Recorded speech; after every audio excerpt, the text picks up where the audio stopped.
which way, let's hop right into the story.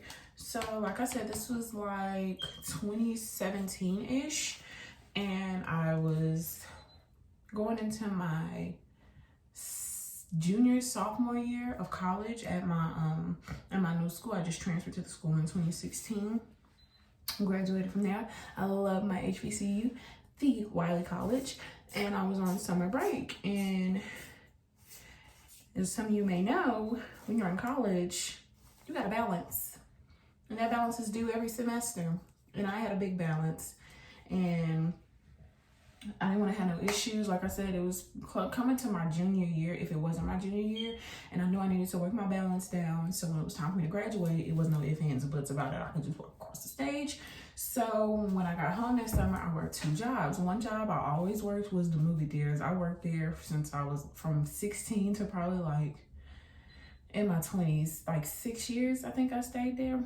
So I worked at the movies during the day, and I was like, okay, I can get a night job. I had my own car, you know, I was at home for summer break. I didn't really care about going out that much. Most of my friends at home had kids anyway, and the turn up was always at school. So I'm like, I'll work all summer. Make sure I got everything for my dorm room. Make sure that bill gets some money put on it.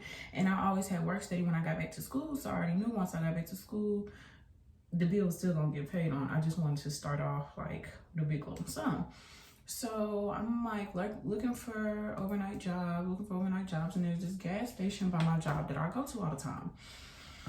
And it was one of those big old gas stations that was like a gas station and a restaurant. You know, you get ice and propane, and like just one of those real big super gas stations. It had like a really decent amount of groceries in there too. And yeah, so I seen that they were hiring, and I like chatted up with the lady all the time because I go in there because it was right by my job. You know, I could go get coffee. I really love gas station food. So that's another reason I wanted to work there, because I really like gas station food. Gas station chili dogs are the best. Okay, anyways, so I go in the store and I see that I'm hiring. I ask the girl, how do I apply? She tells me. I'm like, all right, girl, I'm applying. She's like, girl, please do, because we need the help. Cool. So I applied. Like I said, I had years of cashier experience working at the movie theater, so it was cool. They didn't care. They were like, all right, cool, bet you start this day. And I worked the overnight shift because I did work all day at the movies. I worked the opening shift at the movies, and since I've been there so long, like I knew my schedule was set. It wasn't ever gonna change. It was what it was. So I'm at the movies in the morning, and at night I'm at the gas station. Now let me tell you about this gas station, and let me tell you about the area I was in. The area was pretty busy, and to say it was in a main road, it wasn't like downtown. It was like, I don't know how to explain it. It's like the south side of Lake Charles. That's where I was at. I was in Lake Charles. And it's like, the gas station had a lot of foot traffic. It had a lot of like people pulling up, you know, bumping their music in the parking lot. And then they had a lot of homeless people, and the homeless people were aggressive. They were really aggressive. They would stand outside all day, all night, and just panhandle.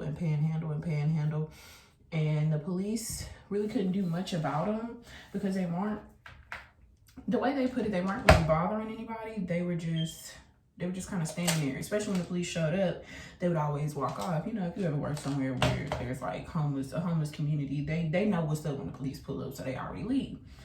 So the police didn't really do much about it. And this shift was from, I'd either work 10 to 6 or 11 to 7. And this shift was supposed to be work with 2 people, but that was the thing. The overnight staff was really understaffed. It was understaffed, and there was no manager that worked overnight. So it was supposed to be 2 people, or at least 1 person and a manager, but it was normally just 2 people, or like 1 person as it ended up being, which is why I got robbed. Okay.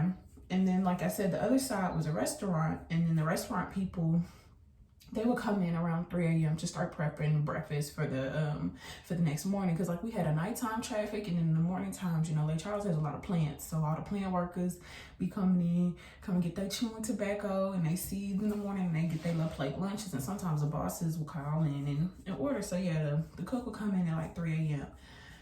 And it was a lot that you had to do in that overnight shift, and it really should have had at least 3 people on that shift at all times, because that was ridiculous for it to be like 1 or 2 people. Because it's not just like I'm using the MAC Pro Long Concealer. That's what I shape my eyebrows with. Gotta move out the way, girl. I don't know how to do that. It's NC50. Okay, boom. And I just use my e.l.f. palette. I didn't use it all up. I got this like, girl, who knows how long, but I didn't use it all up. It's the cream contour palette. And I just use that place to put this because I like to smooth my my concealer out before I do my eyebrows. And then I use the Wet n Wild eyeliner pencil. I get it in the shade brown, and I use that to trace out my eyebrows. And then I'm gonna fill it in with the Salon Pro Brow Pomade. I know, I do a lot. That's my business. But okay, so let me tell you what this shift consisted of. So I come into work around like, you know, 15 minutes before, because I have to count down my register. And normally, like I said, we were understaffed. So normally when we come in, it would only be one cashier in there for the retail side, and then maybe one person over there in the restaurant side closing up. But we didn't work together at all. They couldn't hop on the register to help us, and we couldn't, like, if they asked us to, like if we had enough people on the retail side, we could go and help them with their meals, but it's very rare that they'd ask that. So yeah. So you come into work, you count down your register, and as you're counting down your register, it's only one person checking out people, and I don't know why, but it's like customers smell when shift change is coming. And when shift change is coming, everybody runs in there. So you're rushing through, count down your register so you can finish counting, so they can start counting down their register so they can clock out when they need to. Because, you know, they always, these understaffed jobs, I'm gonna have everybody to work the shift, but you want to act funny about the hours. How? You got hours. We don't have no employees, but you know, the people be wanting their little funky money. So you have to hurry up and clock out, and then you probably be there for like 15-20 minutes before another person show up, if another person shows up. So you count down your register, and that gives them a chance to count down their register, and then, you know, they'll probably take out, well, if they a good coworker, they'll take out the trash from their shift, and then they out, and then 30 minutes later somebody else will come in, and then y'all working a night shift together. That's on a normal night. The night I got robbed, it wasn't nobody in there with me. Okay, so on a normal night, one person is supposed to always stay on the register. Somebody always has to be logged in, and another person do all the nightly tasks. And the nightly tasks consist of night audit, manager stuff. I feel like we should have been doing that. It was a night audit. We had to count down every box of cigarettes, and that means if I got a delivery and there's cartons of cigarettes, I have to open the box at 1, 2, 3, 4, 5, 6, 7, 8, 9, 10, every carton of cigarettes to make sure it's like the right count that it says on the box. I have to count down every lotto ticket, write down the number that it ended with the night, shut down the lotto machine, shut down the gas pumps.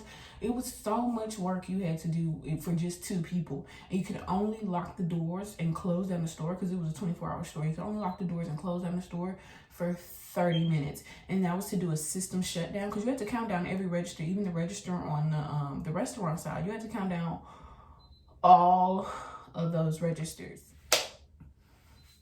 Okay, somehow you girl, well, not somehow, I ran out of battery, so I'm back. Okay, you gotta count down all those registers, and you have 30 minutes to shut the door. And you have to manage to do everything else while the store is open. And that's not too hard when it's 2 people, but when you're by yourself, that's extremely difficult to try and do all that. And it's just you. So on this night particular, it was just me. And I had a routine set so like I can get everything done in a lot of times. And like I had to clean off the hot dog rollers, I had to put breakfast hot dogs on, I had to throw away old food. Like it was so much you had to do in that little bitty time period before the morning rush came. So this is one of the nights I'm by myself. When I come in, I instantly get to work. I start counting down the registers, and then I even the register that the person just counted down, I go right back behind them to double check to make sure we have the same numbers. So I don't have to worry about that later. And I start counting the safes, and because they knew I was gonna be by myself, they would do a lot of pre-work for me too. So we're moving, and I'm trying to get them out the door. Cause like I said, you got a certain amount of time to be there and a certain amount of time you gotta get out, you know? So I get them out and I start doing other work, and the night is flying by. I really don't remember anything happening out of the ordinary in the beginning of the night. Just, it was a whole setup situation type thing. So it's around like, let's say 2 o'clock in the morning, and I finished all my work early, and I was doing all the floor work, like shutting down the hot dog rollers and emptying all the old food from the day before. So I'm doing all that, and I hear like a little ding, and this had to be like a Friday going into Saturday, because they were coming in to buy alcohol. And if it was Saturday, like if I would have started work on Saturday, I wouldn't have been able to sell them alcohol because of the liquor laws in Louisiana. You know, it's a dry county, dry state, dry parish, I don't know. But Sunday we don't drink. We're not supposed to. We're not supposed to sell liquor. So these two guys come in, and I remember I was doing some sort of paperwork behind the counter, but the doors are still unlocked and everything was still like open. I hadn't shut down for my little 30 minutes or whatever, because I'd already did it. These two guys come in and they asked me about the alcohol. Now the alcohol cabinet isn't behind the counter with me. I have to come from behind the counter, and it's like where my little soap stand is. Like it's like behind me. So they're like, hey, we trying to get a bottle, we trying to drink, da da da da. I'm like, oh, well, the liquor cabinet is over there. So I point them behind me, and I keep doing what I'm doing, because it's only like so many liquors in the liquor cabinet, and sitting there and standing over them just didn't make any sense to me, because it really wasn't nothing but like 15 different types of liquor. I think just a few top shelves, and then like the bottom of the barrel. Like it was like Don Julio, maybe Remy Martin. It was like Remy Martin, Ciroc, Hennessy, stuff like that. That's what was all in that little corner, in the little cabinet or whatever. And so they standing there, and I hear them talking, and then they call me over, so I'll go over to see what they want. And something in my mind, something in my spirit, something in my body told me like they don't really want that, they playing, because it's only like, it's not that many liquors. I really feel like I'm being generous saying it was 15. It was just a few of them.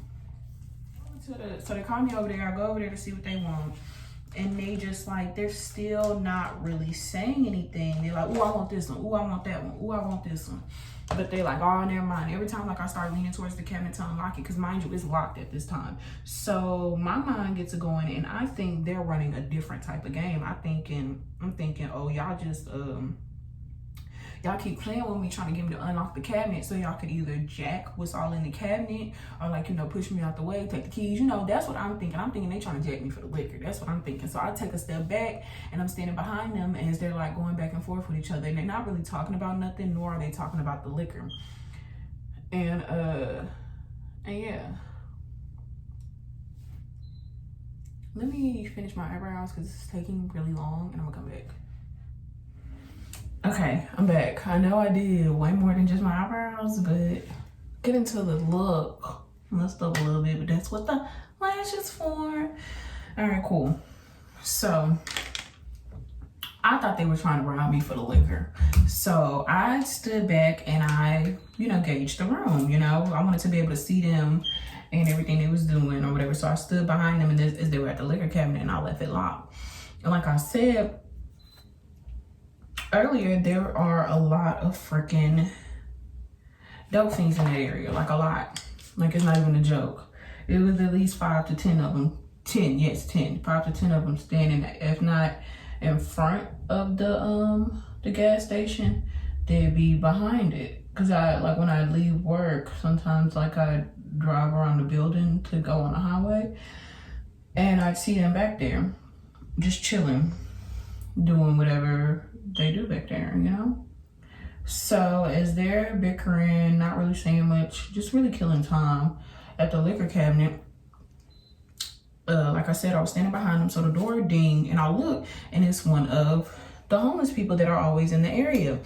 And he's not one of the ones that really give me any trouble. Like, he normally, like, if I ask him to, hey, you know, y'all can't be out here, I try to be nice as possible, because you never know somebody's situation or why they're homeless or why they panhandling. You never really know. So I tried to be as nice as possible, and he never really gave me no issues. If I asked him to leave, he'll leave. He needed to use the phone a couple times, and I wasn't supposed to let him use it, but I let him use it because you just don't be knowing what people got going on. So he come in, and like I just look at him, you know, what up, and he go to the bathroom, because a lot of homeless people will come in there and take baths in the sink. So I just thought he was going to handle his business. So it's me alone in the store with 3 men. Cool.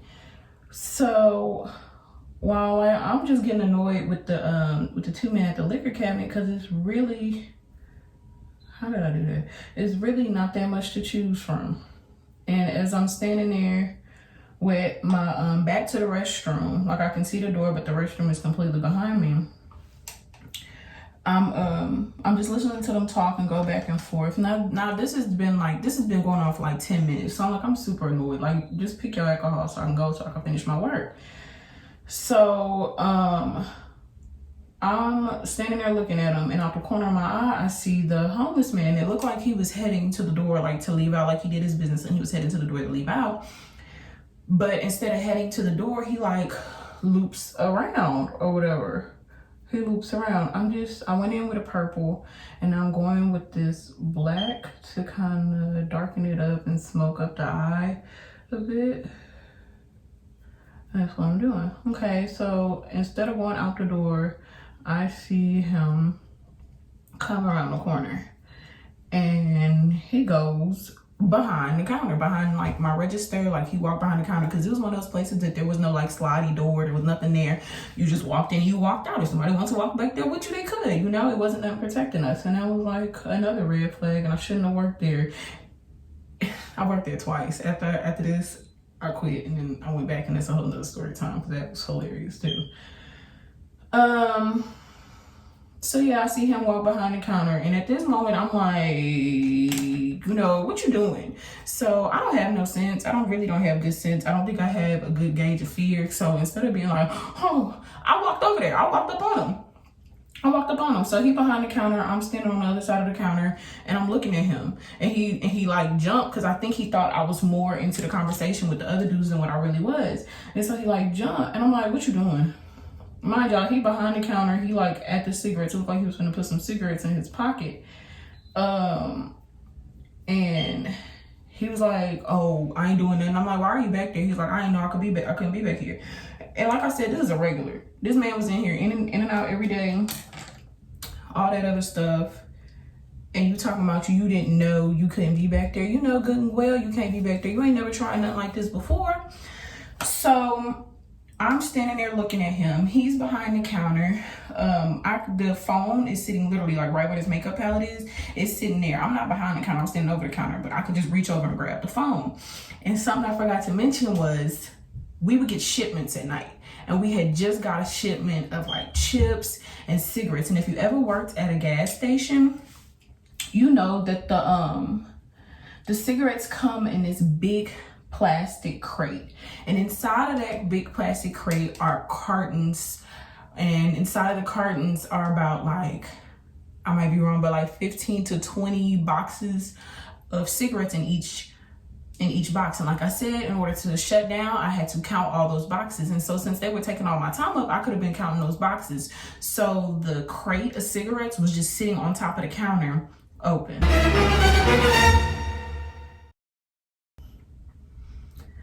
So he's standing there And I start reaching for the phone because I'm like, all right, I'm calling cops. Like, I start reaching for the phone. And he's like, don't call the police. I'm like, I'm calling the police. And he's like, don't call the police. I'm like, I'm calling the police. And he was like, all right then, bitch. And he grabbed that plastic thing full to the top, full of cartons, filled with about 15 to 20 boxes of cigarettes. He took the whole crate, cussed me out, and walked out. And I didn't even react. I was just like, okay. Because I was already on the phone with the police. So I'm on the phone with the police and I'm like, hey, yeah, somebody just stole some stuff out of the store. I'm at this place, da-da-da-da. This is the address, da-da-da-da. And so I was already talking to the police by the time he walked out the door and the thing dinged. Because I remember I was standing there just looking at him. I don't know why I was so calm. Maybe because it wasn't no, like, gun or nothing. But I was just like, okay. So I called police. And now, mind you, I'm describing what he looked like to the police. And then in the area we in, it's not odd for the police to already just be in that area. So, yeah. And so those dudes are still in the store. And they're like, oh, them dope fiends wilding out there. This is in Louisiana, so this is how these boys was talking. Oh, them dope fiends out there wilding, huh? They tripping, man. Gonna just come up in your store and take from you like that. Y'all. Let me keep talking. All right, so they like, oh, I can't believe that. They talking all that trash. I can't believe that. Whoop the whoop, all that.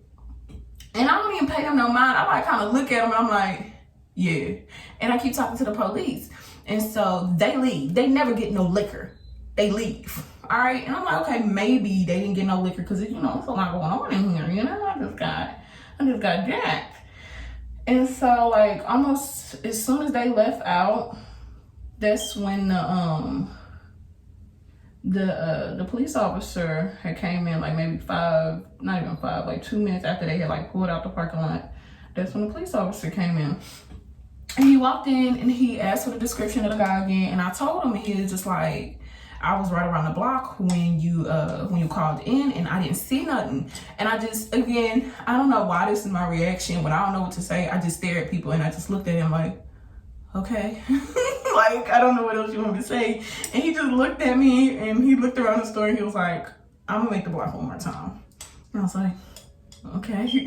Like, you know, whatever. Because at this time, this started at like 2:30. The person who worked on the restaurant side, they were coming in and he was a sweetheart. And he was like, oh, I can't believe they did that to you. But I'm here now, so it's cool. So I wasn't really worried about it no more. It was just like, okay, this is working at a gas station.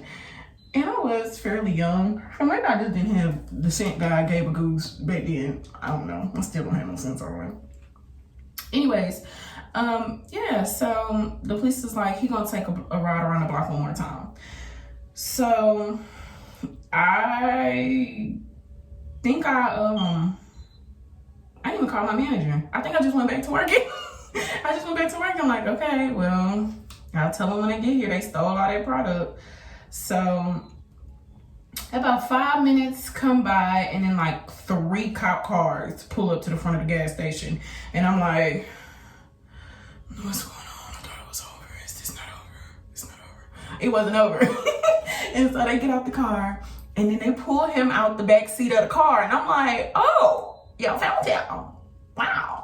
And then he walked in and he was like, is that him, miss? And I'm like, yeah, that's him. And then they was like, good, because we got all the cigarettes back. And they came back with the crate, the plastic carton full of all the boxes of cigarettes. And like one box was open and they had grass all over them. And so like, I don't even know if I asked the police officer, you know, how did you find him? Or I just stared at him like,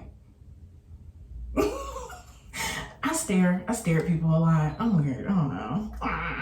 Anyway, so I'm like, you know, and he's like, okay, so when I told you I was gonna make the block again, I did. And there were these fellows in this white car. He said, I think I saw them pulling off when I was pulling in here. And he described the guys in the car. And I'm like, yeah, they were in here. And he talking about they flagged him down. And they had the homeless man in their back seat with the cigarettes, and they flagged him down.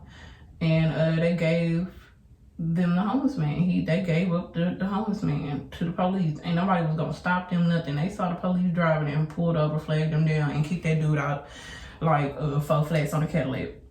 And that's why the cigarettes hit grass on them, because they definitely threw all that stuff out. I think after the fact, they realized, I don't know what they realized, but they just decided against it.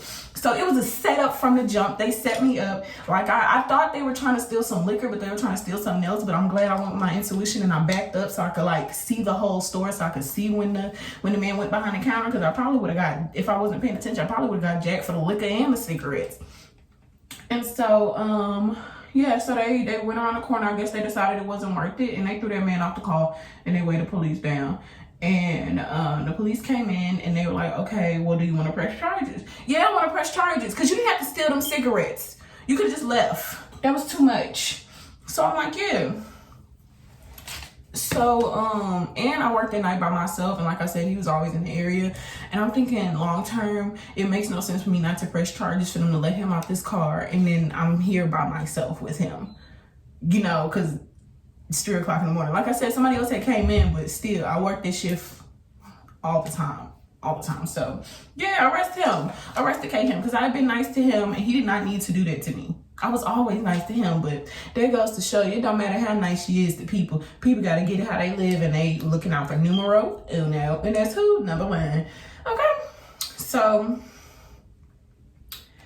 since I decided to press charges, I had to scan all of the cigarettes, and this is the ombre from the BH Cosmetics Aurora Lights palette, which is this white color, and I'm just packing it on there because it's like the purple and the pink.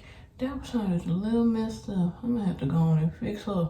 Anyways, it's like the purple and the pink, and then I just put the white on top to give it like a different contrast, and I really like it, and it's a very pigmented white. Don't try this at home, because baby, get this all on your lashes and you're gonna be pissed. Okay, I like that better.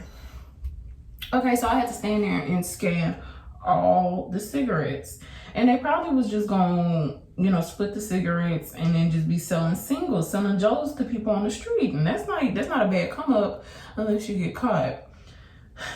So yeah, I scanned every box of cigarettes, and it totaled out to be $5,000 worth of cigarettes. I don't know what would have happened to me on my job. I got makeup on my shirt. Ugh. I don't know what would have happened to me on my job if I wouldn't have got that $5,000 worth of product back. But like I said, I was in college and I kind of didn't really care anyway. But I did. But yeah, my managers weren't the best, and I'll get onto them in a moment. I'm at the cave where you wanted something. Oh, hold on. Somebody talking about sweet. All right, my love bugs, and this is the final look. Thank you all for sitting through my story time about the time I got robbed at working at a gas station. And remember, ain't no honor among thieves, and them same fools that you running with be the ones that get you locked up. Y'all be blessed now. This pussy should come with an asthma pump. He in and out breathing. I got him coughing and wheezing, yeah, ayy.